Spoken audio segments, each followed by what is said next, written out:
What if you could heal your body simply with the power of your mind? At first, that sounds totally far-fetched. I get it.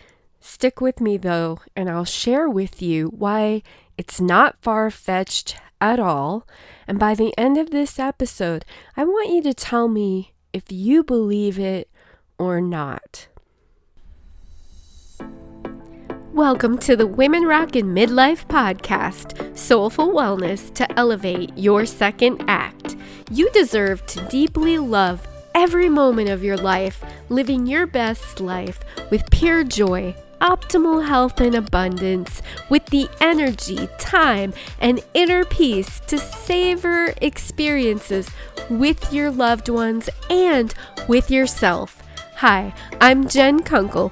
Join me on this soulful journey to complete wellness in midlife and beyond.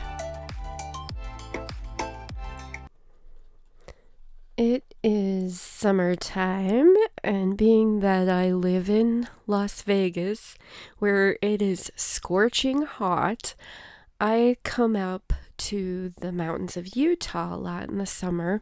I've been coming up this year with my mom about as much as she has. So we spend about 2 weeks up in the mountains and then a couple weeks back in Vegas. So we've been up here in the mountains, and it's actually been super rainy, which is kind of nice. And also, after it rained for a few days earlier this week, I was like, ooh, okay, I could use some sunshine now. And the next day we got a little bit of sun. It's supposed to be nice now. Anyway, it's like a small little mountain community up here. So we take walks, talk to the neighbors and such. So we were visiting with a neighbor the other day, and we were having some really uplifting conversations about death and disease and people that we knew in our lives that were suffering from certain ailments. And my mom was bringing up mindset, and the neighbor seemed, just the look on her face kind of made me realize, oh my gosh, you know what? Not everybody sees this the same way that I do. They don't even, like, it never even occurs to some people that this is a thing, that your mind does actually have influence over your body. So I decided to do this episode today about that. And I've actually created a meditation. I did this earlier, so it all sort of just comes together like it does, right? I created a meditation on meditating about influencing your body, and I'll talk more about that at the end so you can get a copy of that. So stay tuned for that too. Anyway, if you're somebody who already believes that your body can heal yourself, then you're with me, right? You're on the same page. You get what I'm saying. However, maybe it's never even occurred to you. Maybe you think that your body is your body and it has nothing to do with your thoughts or your mind. But I want you to think about something. We do not even fully understand the power of our mind and all the things that it does. You don't think about it on a day-to-day basis because that's the whole point. You have an autonomic nervous system that controls all your bodily functions, right?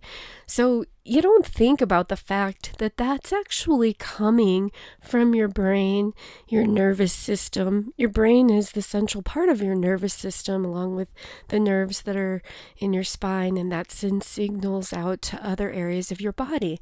Like, do you think about, oh, I have to breathe? I mean, sometimes in modern society, we do get stressed out and we do need to remind ourselves to breathe.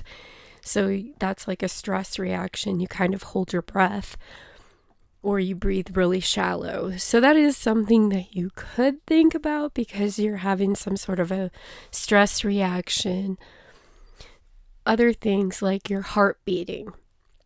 your blood flowing. You never think about, oh, I have to make sure my blood's flowing. We don't do that, right? Even sweating. Your body is constantly filtering, right? You have all this stuff going on in your body that you're not consciously thinking about. And you might think, well, that's just my body and it's separate. It's separate from my thoughts and my feelings and my emotions and my beliefs. Well, I believe that it's not separate because our brains are part of us and we have all these things going on in our brains at the same time, and science is really only hitting the tip of the iceberg as far as understanding how all of that works and how all of it works together. I would say that some doctors, in my experience anyway, there are many doctors out there who agree that your thinking and your beliefs of whether you're going to get better or not from some really terrible disease does play a part in your healing. Not to say that they're going to say, oh, you don't need the doctor or the medicine, and I'm not saying that either. There are situations where you do want to consult medical professionals as well.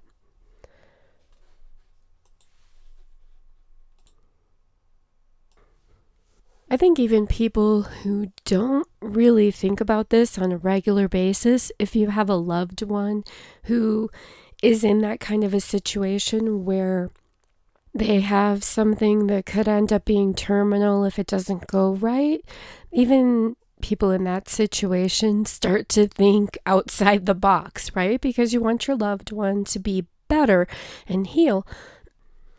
For example, I remember years and years ago, my stepmom's father was suffering from liver disease and he needed a liver transplant. He was totally jaundiced. And I guess the doctors had told my stepmom and my dad how dire it was, that, if he didn't get a kidney or a liver in so many days, that he was not going to make it. And if I recall correctly, they asked the doctor not to tell him that because they did not want that in his head. Now, my dad and my stepmom are not typically people who think about stuff like that. And even in that situation, they thought, oh gosh, don't tell him that. We don't want that to make him go downhill. So, maybe you've been in a situation like that too. So I'll tell you an example from my own life where I did definitely have medical intervention. In 2019, I was on vacation visiting my family in Wisconsin, and I started kind of not feeling well. I wasn't quite sure what was going on. I was having some pain. Actually, everybody thought I had appendicitis and I should go to the hospital. And of course, I'm very anti-medicine. And I was like, no, my back's just out or something crazy like that. I'm fine. And I did end up going to a chiropractor, and he agreed. He was like, you need to go to the doctor, the hospital, or whatever, and thought that, yeah, I probably do have appendicitis because of where the pain was. That was near my appendix. So I ended up, in the middle of the night, I was feeling so bad and throwing up, and ended up going to the hospital. And it was in a small town, so I actually ended up having to be transported. Well, here's another interesting thing, and maybe the power of prayer even.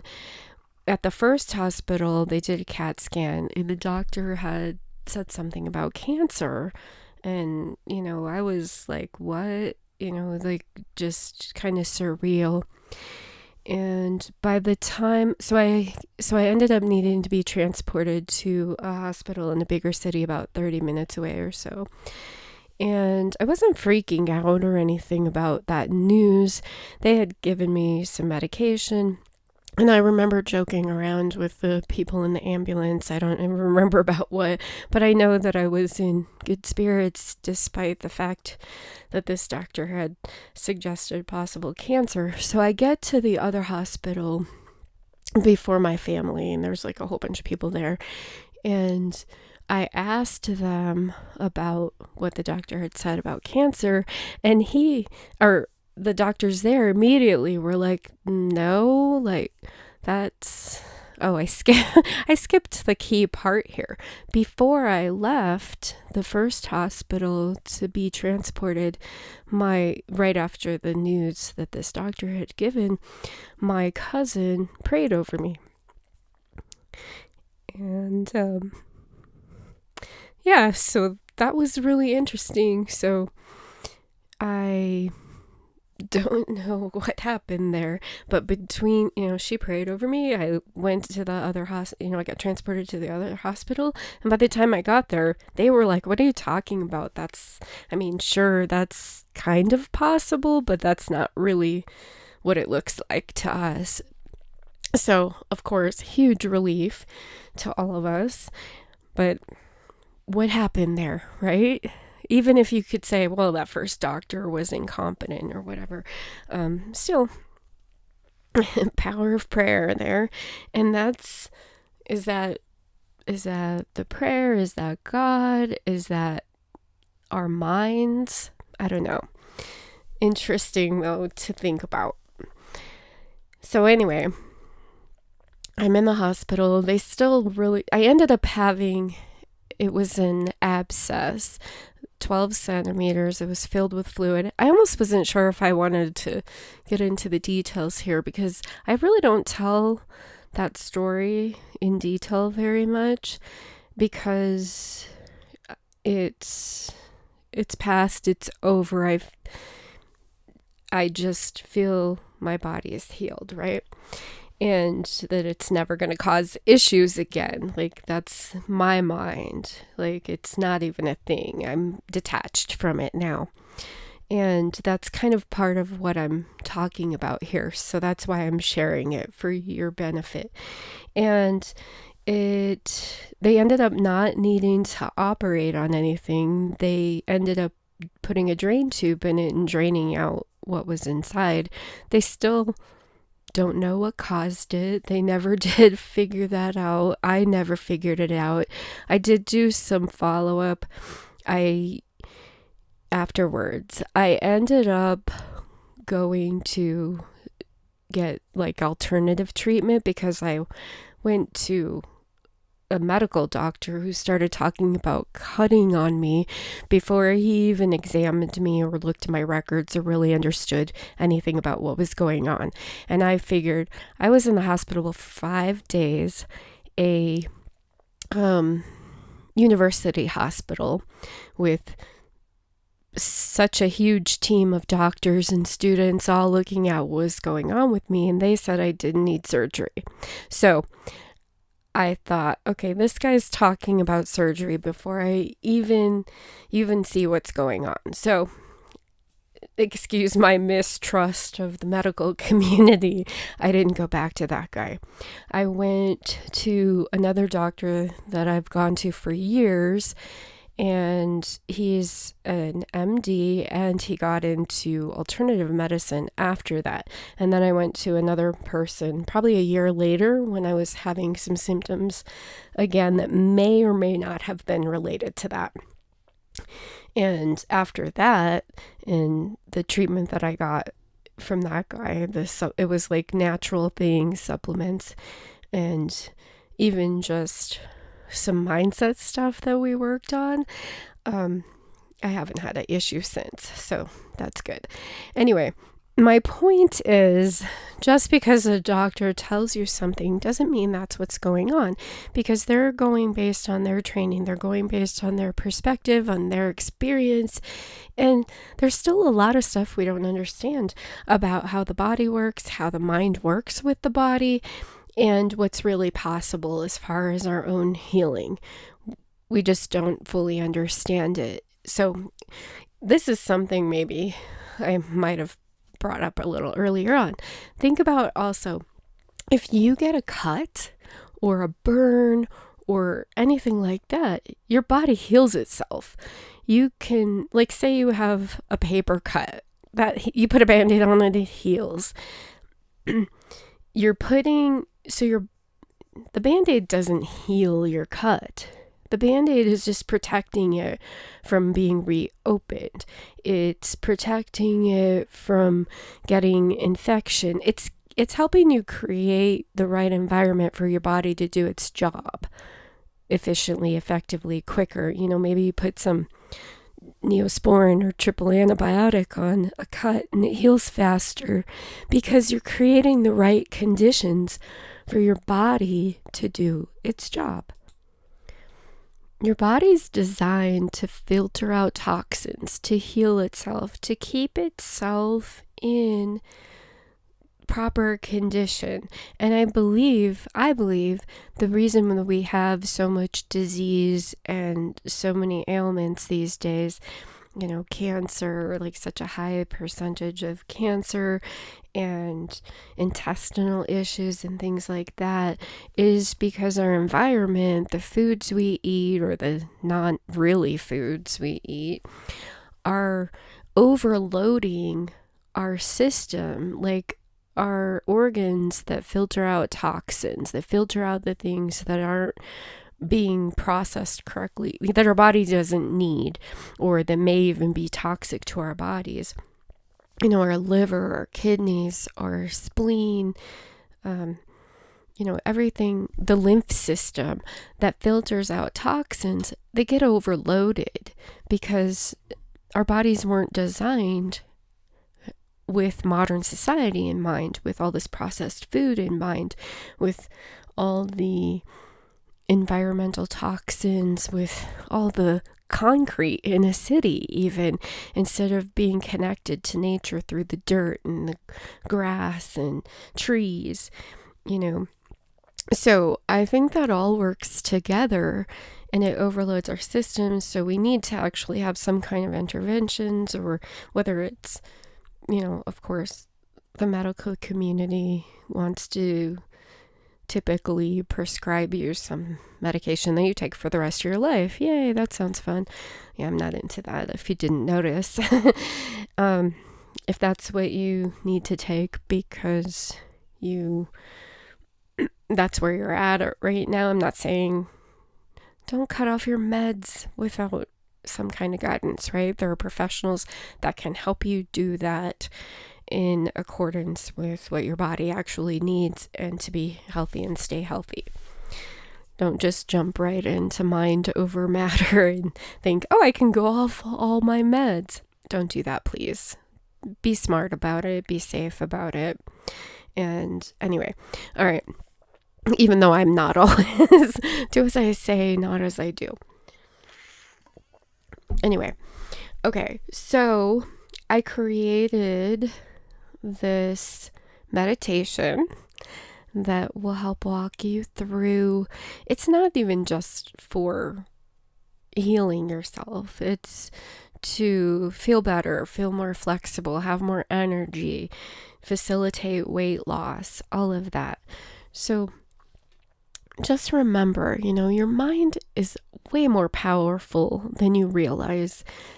Scientists do not understand it completely. To remember how you used to hear that we only use 10% of our brain or even less, think about that. And think about all the processes that are going on subconsciously, and notice areas in your own life where your thoughts are affecting the outcome. go back. If you have videos of yourself or your family or something, go back and watch some of them. I actually came across a video the other day that was kind of sad. It was some more distant family member and their child, and like a negative comment, and it's almost like it sort of fulfilled itself. Like, anyway, sometimes you're not even aware of the things that you're saying and thinking that are limiting you. So start paying attention to what you're saying to yourself and how that might be affecting your reality, whether it's with your wellness or with anything else, with your health. If you think, oh my gosh, I'm always sick, and you're always sick, maybe you're perpetuating that cycle. So start shifting the self-talk around that, okay? Your mind is way more powerful than you realize. So stop limiting yourself by what is not yet known, simply because it hasn't been studied to its fullest extent. And grab that companion download. The link will be in the notes. It's a meditation to walk you through a process that will help you like kind of connect to your subconscious and your autonomic nervous system. And let me know what you think. I'd love to hear from you. Thanks for saying yes to yourself, to your wellness, and to squeezing every bit of juiciness out of the rest of your life. You are completely worthy, and you absolutely deserve all the best. If you don't believe that right now, or even if you do, stick around my world and I'll make sure you know you can soar and that the rest of your life can be the best of your life. This is about more than you just listening. Even though this is a free podcast, I am fully committed in supporting you in implementing what you learn here. So remember, check the show notes for your companion download and other free gifts to make what you learned here today real. If you'd like to connect with me for more content to elevate your wellness and squeeze all the juice out of your second act, to ask a question, or to just say hi, my social links are in the show notes, and I love, love, love to hear from you. I will actually read your comments and messages. I might even respond, so don't be shy. Reach out and connect with me. Until next time, be bold and squeeze all the juiciness you can out of this week. Thank you for joining me today on the Women Rockin' Midlife Podcast, Soulful Wellness to elevate your second act.